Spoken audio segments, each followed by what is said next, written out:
Yo, c'est Vega et bienvenue pour cette review de l'épisode 143 de Boruto. Alors je préviens, il n'y a pas d'image d'illustration, faute de temps, tout simplement. Voilà. Donc je préfère prévenir, donc il n'y aura que mon avis, et c'est tout. Et donc c'est parti. On est sur un épisode où on se pose la question, qui est l'agresseur de Kokuli? Voilà. C'était à peu près tout ce qu'il y a dans l'épisode. C'était comment démasquer l'agresseur de Kokuli. Alors il y a 3 jours, quand Boruto était malade, Boruto et quelqu'un avait volé du coup une carte de l'unité de soins pour pouvoir s'y rendre et agresser du coup Kokuli. Pour ce faire, Boruto et Mitsuki tiennent au courant du coup ces 3 détenus. Donc j'ai retenu qu'un nom, c'est Alai. Le mec qui ressemble à GTO et le mec qui est ultra balèze. Voilà, gros stéréotype, mais voilà. Du coup ils interrogent ces 3 personnes. Du coup, Boruto et Mitsuki disent à ces 3 personnes, enfin, disent à peu près ce qui se passe, pas leurs liens, pas qui sont vraiment forcément, mais un peu ce qui se passe, etc. Parce que de toute manière, ceux qui ont la carte se retrouveront mi-tard, avec une peine prolongée, et sachant que du coup, un des nus, allait bientôt sortir apparemment. Donc voilà. Et donc, ils ont demandé à leur dénus s'ils pouvaient du coup aller visiter, enfin fouiller dans leurs affaires, parce que forcément, ils soupçonnaient un des 3. Les 3 n'étaient pas d'accord. Qui jouaient du coup tout l'épisode plutôt un coup de ping-pong de réponse en disant non, je n'ai pas fait ça, etc.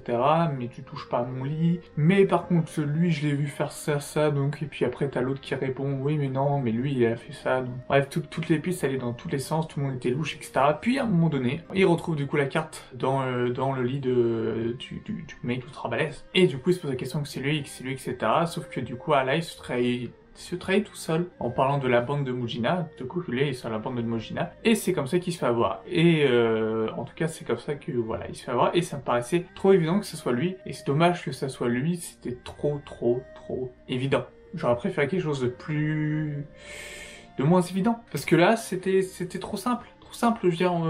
Merde, on a passé 20 minutes de ping-pong à accuser tout le monde alors que finalement, bah ouais, c'est le mec qu'on savait depuis le début, enfin qu'on s'en doutait, c'était un peu trop gros. Et à cause de ça, du coup, Mitsuki et Boruto se disent putain merde, on l'a pas vu venir. Et ils se disent que du coup, bah lui il avait plusieurs facettes, et que les gens ont plusieurs facettes, et que Kokuli a sûrement une autre facette de sa personnalité, parce que c'est vrai qu'on dirait pas comme ça, mais c'était un bandit, enfin lui aussi faisait partie de la bande des bandits des Mujina. Donc, le prochain épisode tournera autour de qu'est-ce que cache Kokuri, ou cache plutôt le trésor que Kokuli a volé. Donc, c'est à peu près tout ce qu'il y avait dans cet épisode-là. S'il y avait Salada qui a rendu visite au deuxième bras droit de la bande de Mujina, et qui s'est fait direct repérer que ce n'était pas une journaliste, mais un shinobi. Est-ce que c'est fait repérer parce que c'est une Uchiwa, ou pas? Est-ce qu'il a reconnu, ou pas? On n'en sait pas plus, mais sinon c'est Salada côté Lois Lane, ça avance doucement. Mais en tout cas, le côté pénitentiaire continue. On a passé 20 minutes, comme je l'ai dit, de ping-pong, d'interrogation. On voit que Boruto est un peu moins court, enfin... C'est surtout grâce aussi à Mitsuki. Hein. Mitsuki il est pas mal intelligent, Mitsuki. Alai aussi avec ses petits coups de fourbe du genre qu'il a acheté du chocolat, alors que c'est vrai et qu'en fait il est pas empoisonné, tu vois, le mec super sympa, super agréable, en fait c'est juste un connard de...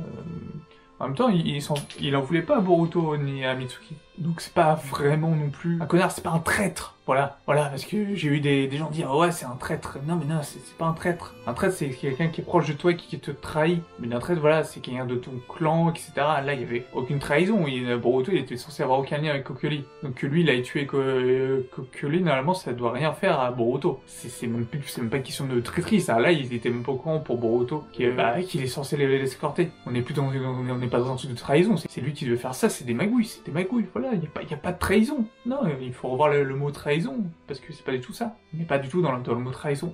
Enfin voilà. Bref, l'épisode était quand même cool. Peut-être un poil longué, puisqu'il s'est pas passé grand chose, mais il était plutôt sympa. Donc en somme, voilà, plutôt content d'avoir un épisode plutôt sympa. On restera dans tout ce qui est bandit de Mujina, etc. dans le prochain épisode, toujours sur la facette, c'est un petit côté psychologique dans Boruto qui est amené et qui est plutôt sympa. J'aime bien ce petit côté psychologique qui est amené, même si c'est pas non plus profond, on n'est pas dans Death Note, mais ça reste très sympathique quand même à voir, que ce soit dans Boruto ou dans n'importe quelle œuvre. Donc voilà, est-ce que vous avez aimé l'épisode, etc.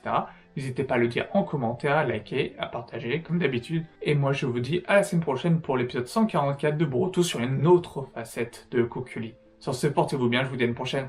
Ciao!